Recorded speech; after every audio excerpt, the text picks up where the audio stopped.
I'm Ron Juckett, and it's time for the postgame show as the Nationals win this one tonight 6-2. They go to 21-9 on the year. I got to switch one more screen. Hold on.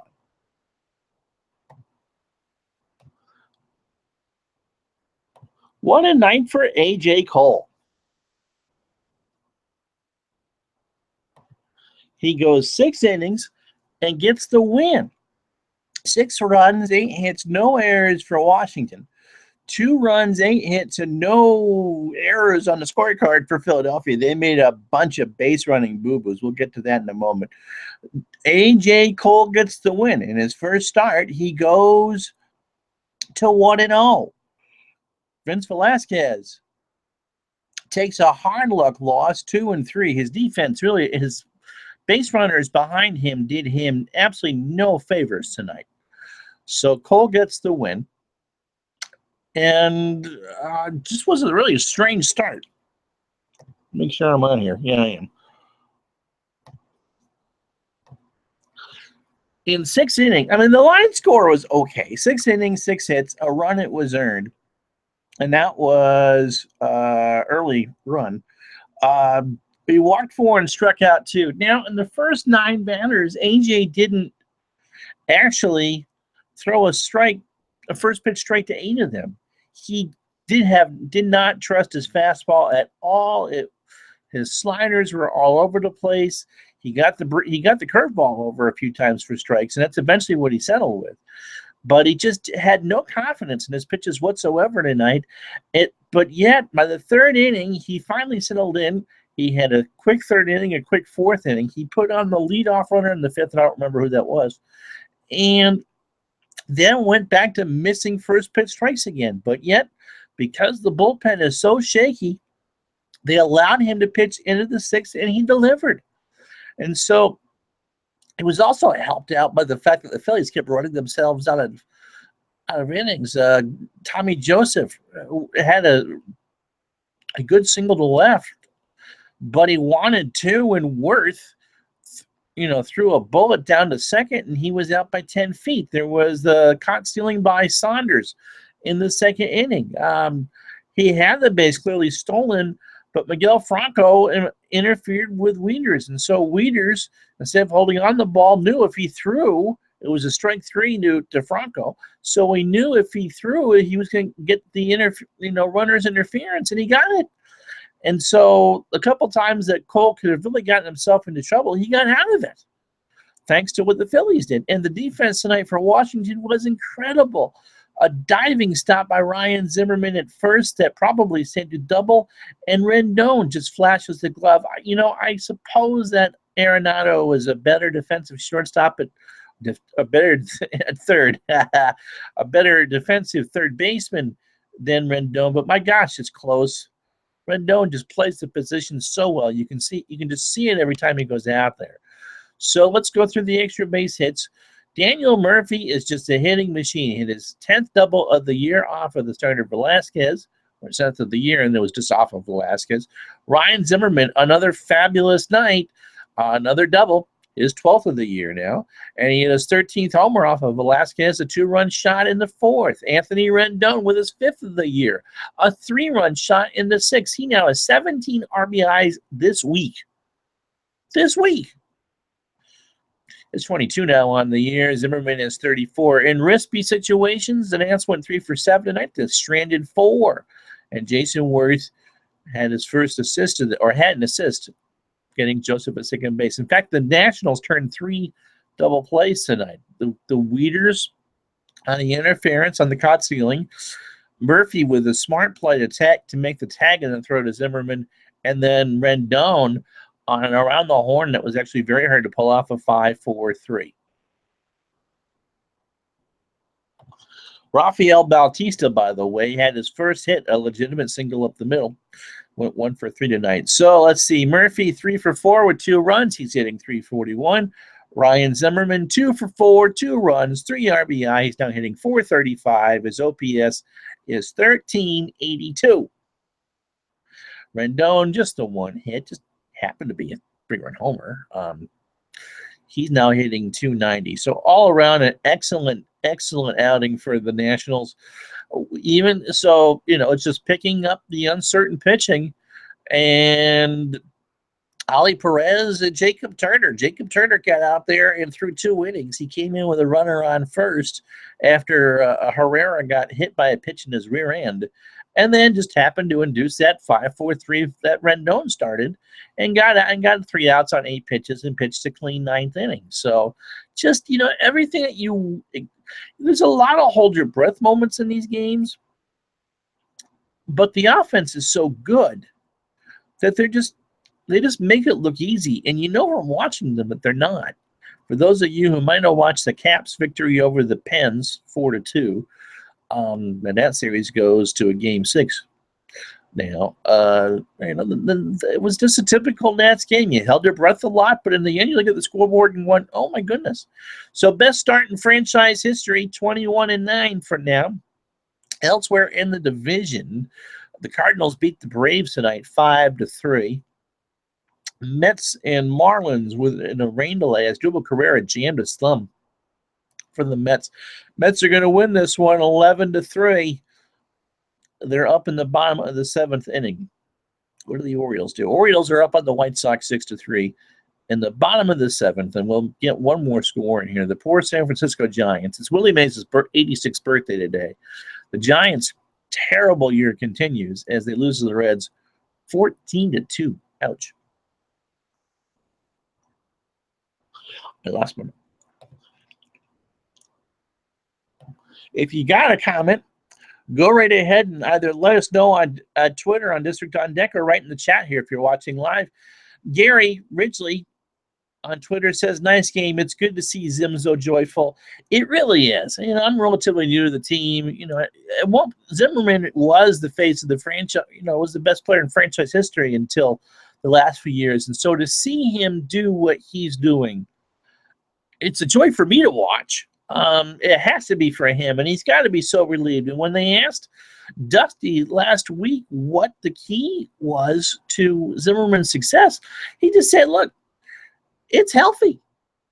It's absolutely, it's just because he's healthy." And I don't know what it was.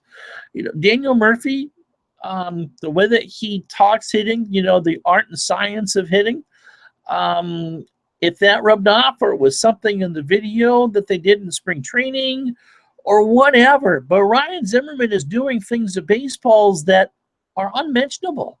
It's just, he was robbed of a homer by Herrera in center in the first inning. Herrera leaped over at 401 and made the catch. He could have had a 2-home run night. It's just, everything is just going absolutely right now, and you just have to enjoy it. Yes, there are some problems that make you reach for the Maalox or an adult drink of choice, but it's working. It's absolutely working. They're 21-9. They are putting this division away. As we speak, there's no one else that's really gonna make a run. The Mets probably are the second best team in the division, but Noah Syndergaard can't even throw a baseball for 6 weeks because of the torn lat he suffered last week. So I'm not going to say it's over, but for me, I'm amazed at how easy this part of the season is going, knowing how much trouble the pen is. This offense, they're just not going to keep this up all year, but they're putting so many games in the bank that when they can finally figure out how to handle this bullpen, they're going to be in good shape. Absolutely.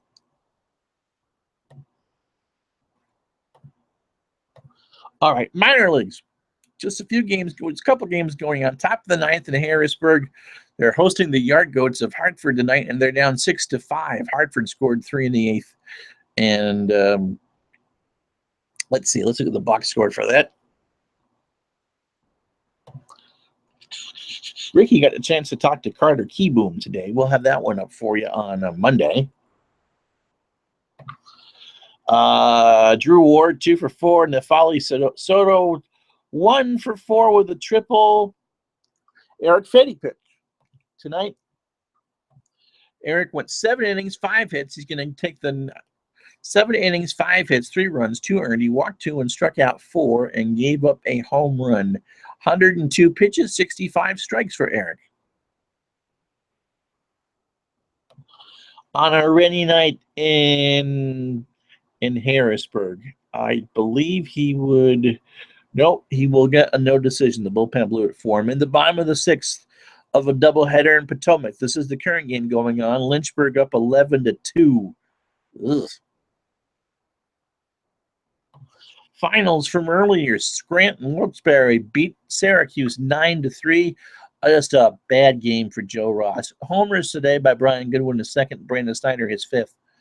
But Ross just was lit right up. I tweeted this earlier. Andrew Stevenson 0 for 4, hitting 125. He may not be as ready as we thought he was. Ross, 5 innings, 8 hits, 7 runs, all earned.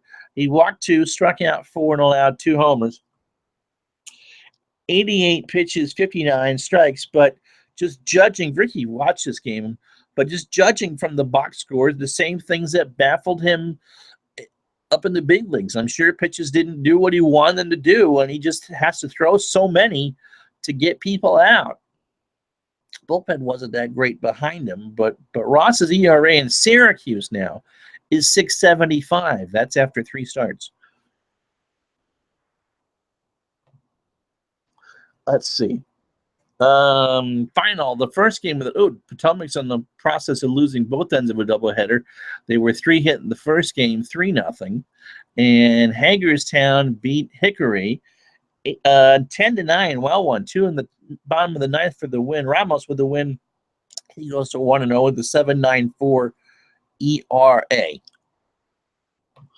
So tomorrow, walk-off win. It was Alderam Corridor with the back-to-back game-winning hit. That's their 6th walk-off hit for Hagerstown, by the way, in the first 17 home games. Just reading that right off of Twitter. So, yep, Ricky just said that, and I just happened to see it.